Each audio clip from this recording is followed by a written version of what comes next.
My mother, Ajimi, always said, life is like a spiritual book you're writing. If you're writing like a victim, that's what you will be. But if you're writing like a resilient person, you'll become someone inspiring, like a leader.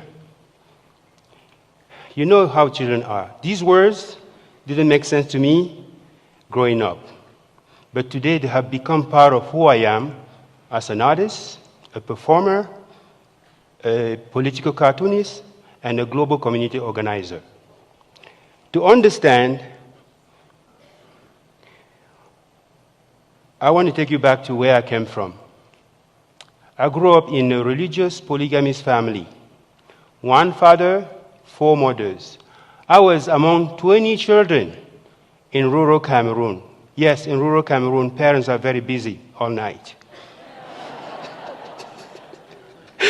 So, at the age of 6, I took a charcoal to draw a person on the wall of my house. My father told me it's forbidden to draw people. Why? Because in our religion, to create the first human being, God drew that person. Then he turned that drawing into a sculpture. Then he animated the sculpture. That's how we became people. Really? Okay. So each time I was caught drawing someone or drawing anything or reading a cartoon book, I was punished. This is my earlier memory of censorship. Not having the freedom to express myself. What my mother did, she saved me when she took me to her village. The Tika people are farmers in the rainy season and painters in the dry season. So I spent the rest of my childhood painting on the walls of the village with my hand and my fingers. My mother was my hero, my mentor, my art teacher, my only life coach. So what my mother did, she freed me from religious oppression. In fact, I am part of the first generation of people in my family who can actually read and write. So one day, during my time with my mother, she asked me, what do you want to do when you grow up? I said, well, I wanted to be an artist. Then she said, well, my son, you can be anything you want to be. So, in 1990s, 60% of Cameroon population was illiterate. Using my artistic skill with other emerging artists, we started the first culture of the 9 art in the country, a project that provides news in the form of cartoons and comics and graphic novel so that people can access education and information. It was an amazing project, very successful. My government created a censorship law and banned cartoon and information. We grew a culture of resistance against government censorship during that time. And I was persecuted for my role in that movement. I was in prison. I was tortured. Eventually, I moved to France, where I spent 10 years in exile. In Paris, I was very depressed because I live in a society where even though people didn't know each other, they didn't talk to each other. And my PTSD from my experience in prison became more severe. I needed new ways to cope with my trauma, my sadness. One day, I remember that my tribal people used body painting as ritual prayers in their ceremonies. This is how I started using my body as a canvas to heal the wound of torture. Body painting became therapy for my depression. As a child, I was also introduced to the idea that if you want to understand the world, you only have to look at the 5 fingers of your hand. They are all diverse together. So the world is within us. So that's why on one hand, I paint dots. Each dot represents an element of life, a person or living companion. And on the other hand, I paint stripes, circle lines. They symbolize connection and vibration between people, like what is happening between you and I now.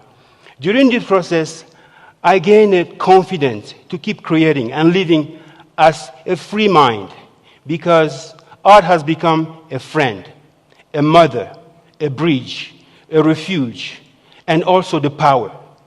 For me, power is not only when you have a lot of money, or when you have a gun in your hand, or when you can make laws to marginalize other people.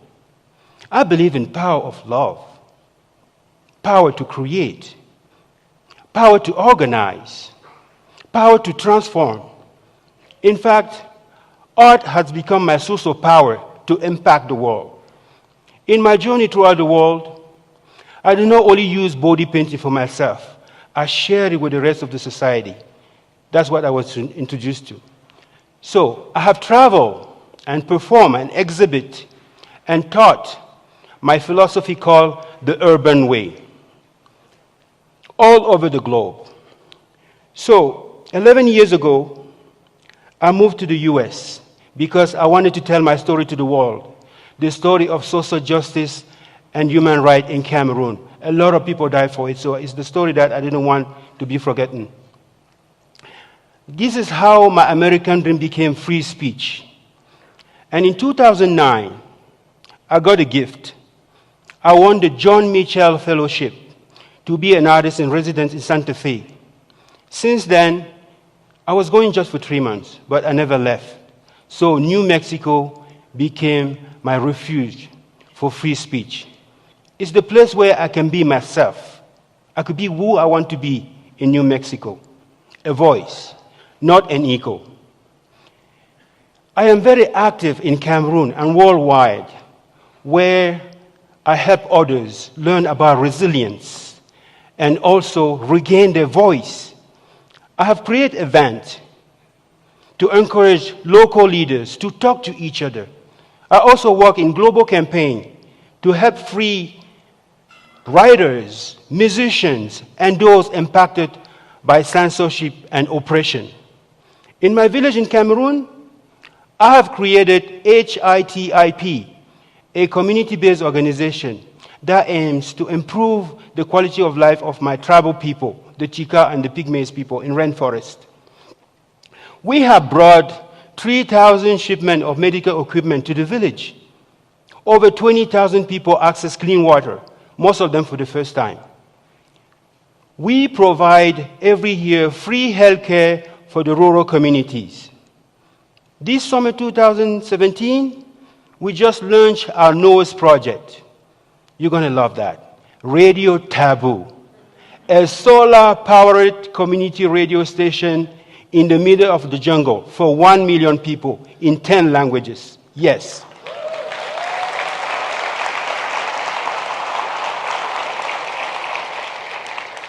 And this project provides many with the first interaction with radio technology and also non-government generated news.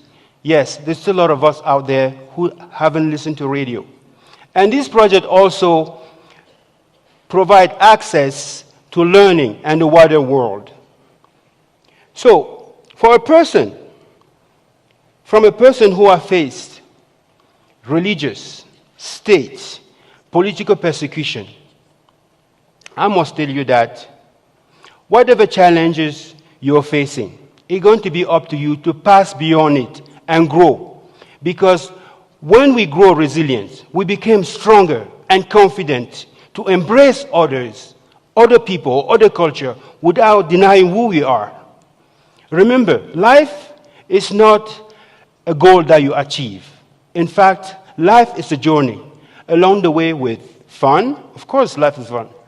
And also encounter obstacles. I recommend that you keep moving. Be better today than you were yesterday, and greater tomorrow than you are today. Now, you have the choice to write the spiritual book of your life as a resilient person. Thank you.